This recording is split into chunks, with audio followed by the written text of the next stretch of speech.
Hello and welcome to Life Less Ordinary. We are back from a week and a bit's holiday down at Blowering Dam. Had a great time. You can see the shorts that I put up for that if you like. But we've come back and I did a walk around yesterday afternoon to see what needed doing, because we still have another week and a half of holiday which we're spending here. And I noticed a rather disturbing thing on my pear trees. It's cherry slug, which I've had issues with in the past.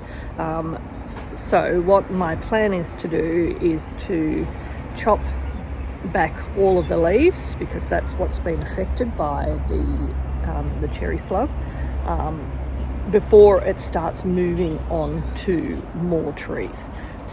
And then I will give a fairly liberal dousing of, I've got ash here, which has been accumulating for, probably about 2 months, and possibly some diatomaceous earth as well.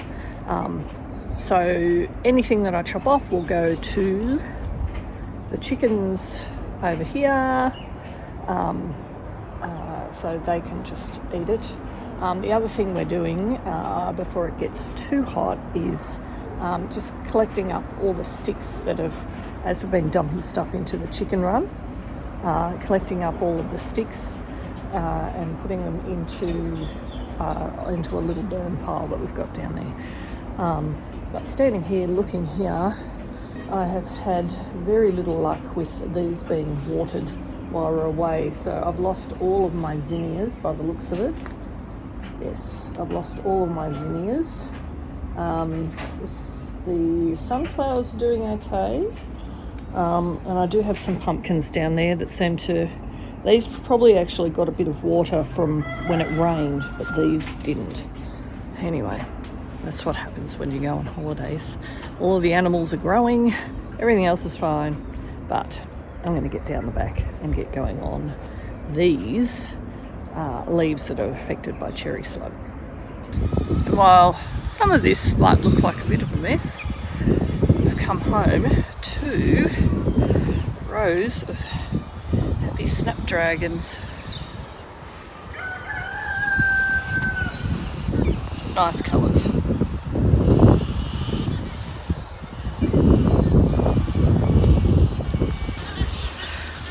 And the Charles, Austin and Bathsheba roses are doing very well. Bean's over there weeding still.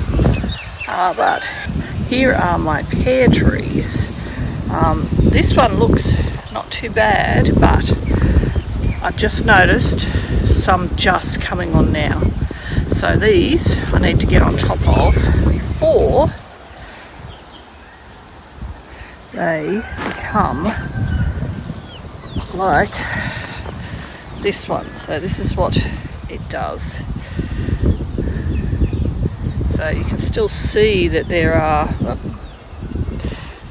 some on there working away, but because these don't have any fruit on them, I'm actually happy to prune the branches and particularly the leaves back. That will be the easiest way to actually get rid of the cherry slugs that are on there. And then, like I said, I'll liberally dust it with diatomaceous earth, some ash, and that just makes it harder for these slugs to gain any traction. And the problem is that I think they actually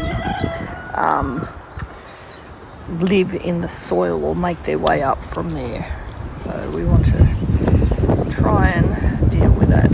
So that's what my job right now is going to be. So these will not look very pretty when I have finished with it, but this is getting ridiculous because this was not an issue when we went on holidays, and now it is. And my concern is then it will just make its way along over to the pears as well. So what we're trying to do is get to the base of each leaf set and just chop it off As you can see, there are heaps of cherry slugs on that. Yeah, so this is a rather drastic way to deal with it, but like I said, we've got no fruit on this, so we'll just try and work on clearing it up and strengthening the tree itself, clearing around the base, put some good compost around it, and some, like I said, diatomaceous earth and some ash, other things like that.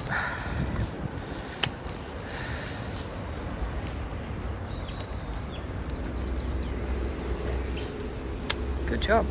So as you can see, they're quite bare now, but we have gotten the affected leaves off.